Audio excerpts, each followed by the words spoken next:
In the last video we looked at equivalent fractions and using them to simplify. But equivalent fractions have a lot of purposes and they can help us solve an issue that we had previously. So, previously we learnt to identify which of these two fractions was larger. And we identified it on the basis that the denominators were the same, which meant the number of pieces needed to make a whole one was the same, but that you had two pieces here and only one piece here. So this was larger. We also identified the following.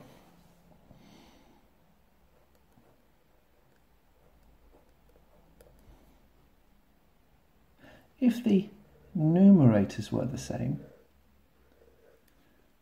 so we have one piece of each, we can then use the denominator to work out which is larger. Just a reminder with a diagram, if we have a whole one that is cut into 3 equal pieces and a whole one that is cut into 4 equal pieces, you can see that 1/3 is larger. Now in the video we previously looked at, we also then found a clever way of identifying fractions that were larger or smaller than this. So, using our rule from here, we said that a larger denominator would make the fraction larger. We said over here, we said that a smaller denominator will make the fraction larger. So here, larger numerator, larger fraction. So let's put a numerator of 2 to make this one smaller. Now over here, the smaller the denominator, the larger the fraction. So we then said if we make that larger and make it 6, this fraction will be greater. Let's look at a diagram to prove our case.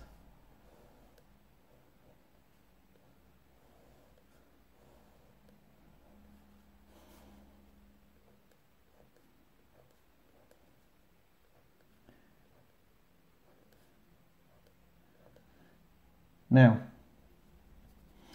you can see that a 5th and a 6th are very similar sizes. But there are more pieces here required to make a whole one than here. So each piece here is slightly bigger.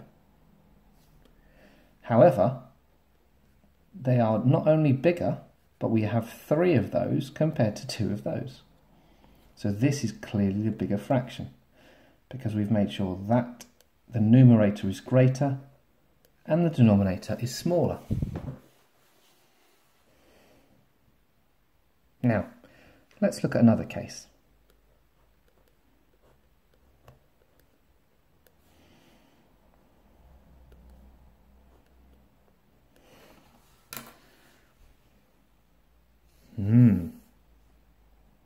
Well, this doesn't fit with our previous example.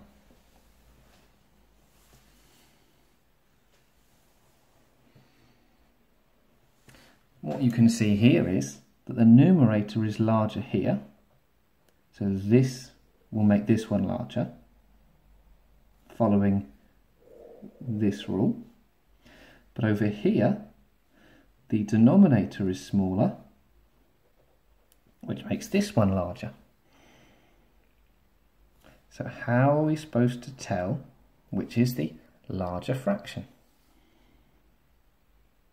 Well, we can always do what we've done so far and draw them out.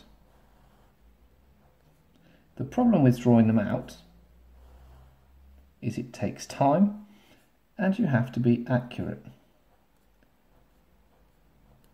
I don't think that is particularly accurate for 4/7.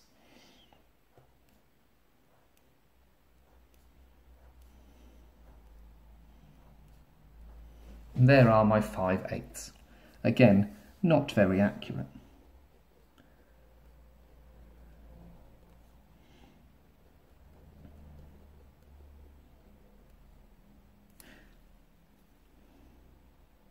you can just about see from my diagram that 5/8 is larger. But you're relying on the diagram being well drawn. So maybe there is an alternative way of doing this. And it links in with our equivalent fractions we've used earlier.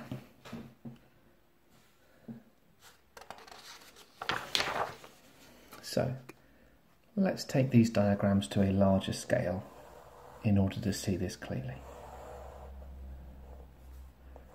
And of course, what you'll notice is that the diagrams become less accurate as I make them larger. That is part of the problem you face in trying to do this just from a diagram. 4/7 will be at the top and 5/8 will be below it.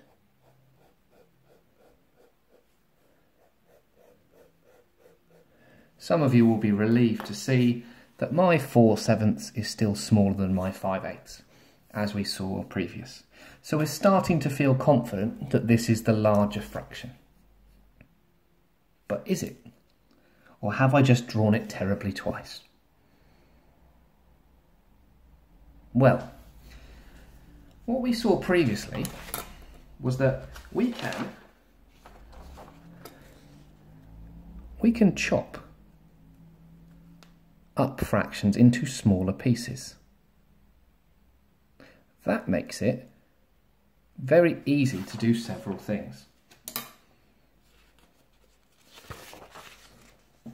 In this case, it was easy to decide which fraction was larger because the pieces are all the same size.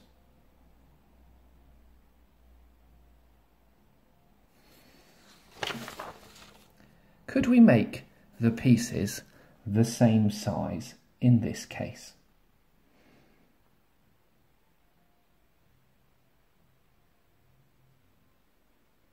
Well, what it will mean doing is chopping up this 7th, then chopping up this 8th into smaller sections.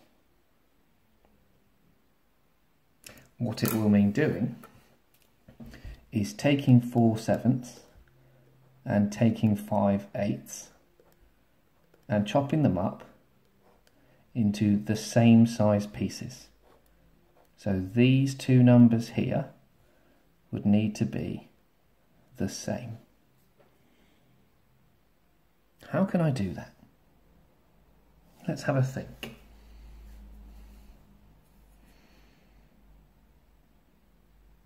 So, the rule for equivalent fractions was we can multiply both parts by the same number. So, multiply both parts over here by a number, could be 10, could be 20, could be 5, and we can multiply both of these parts by the same number, probably a different number to over here. So we're going to start with a number in the 7 times tables and get some possibilities, because whatever comes here has to be in the 7 times tables.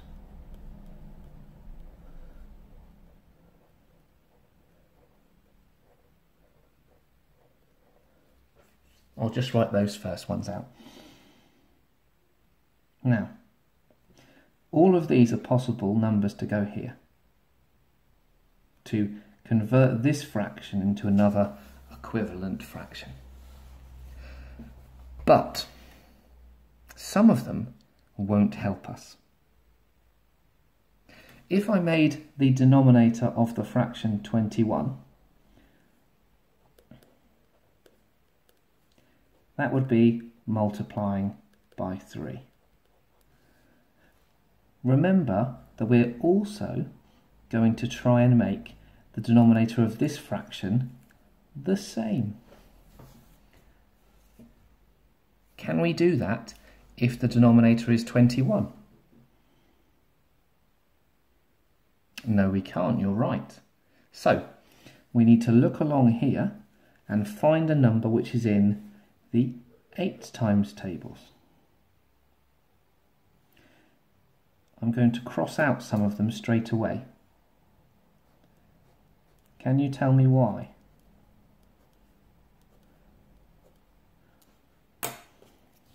Those were all odd. Now, one of these numbers. If you can't spot it, work out the 8 times tables. You can do your working down the side, you can use your hands to count. There is no correct method. There is only the method which works for you. Stop. 56 is in both times tables. I can make both denominators 56. Now in this case, from 7 to 56, that's 1, 2, 3, 4, 5, 6, 7, 8. That's times by 8. Over here, 8 to 56 was 1, 2, 3, 4, 5, 6, 7. So that's times by 7.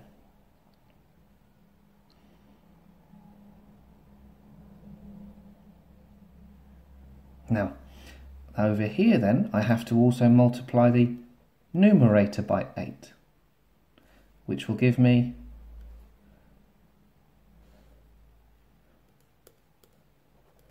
32. This is where having your list is really useful.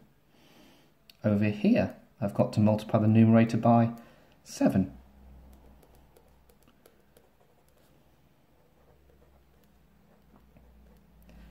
Drawing your arrows will stop you from getting confused here, so that you don't multiply the wrong number by the wrong thing.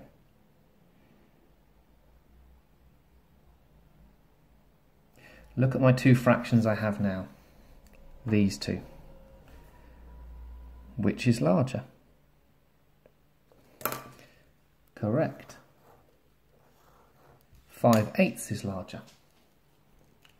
Let's just check what we did. We looked at our denominators. We looked at their times tables to find where they meet, because we can times both parts of a fraction and make another equivalent fraction. When we found they both met at 56, we times both parts over here by 8 and both parts over here by 7 to get 56 on the denominator.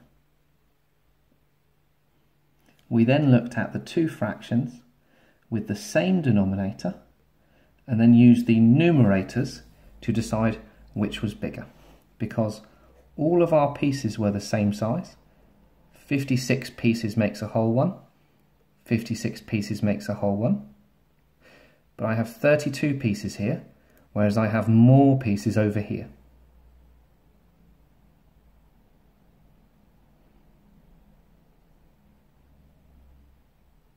Let's check that on the diagram, this process of timesing by 8. What it means is getting 8 times as many bits. So what we're doing is we are chopping each piece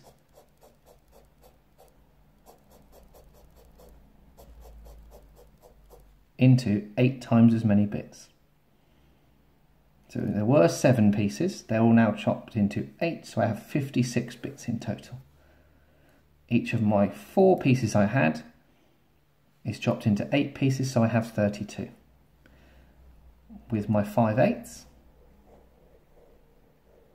everything was chopped into 7 pieces.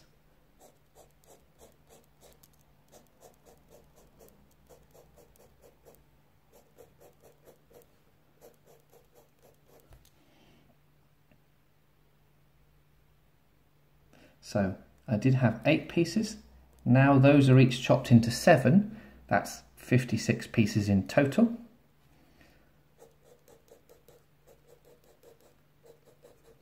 And the pieces that I had to begin with, the 5 of them. They're each now in 7 bits. 5 times 7 is 35 pieces.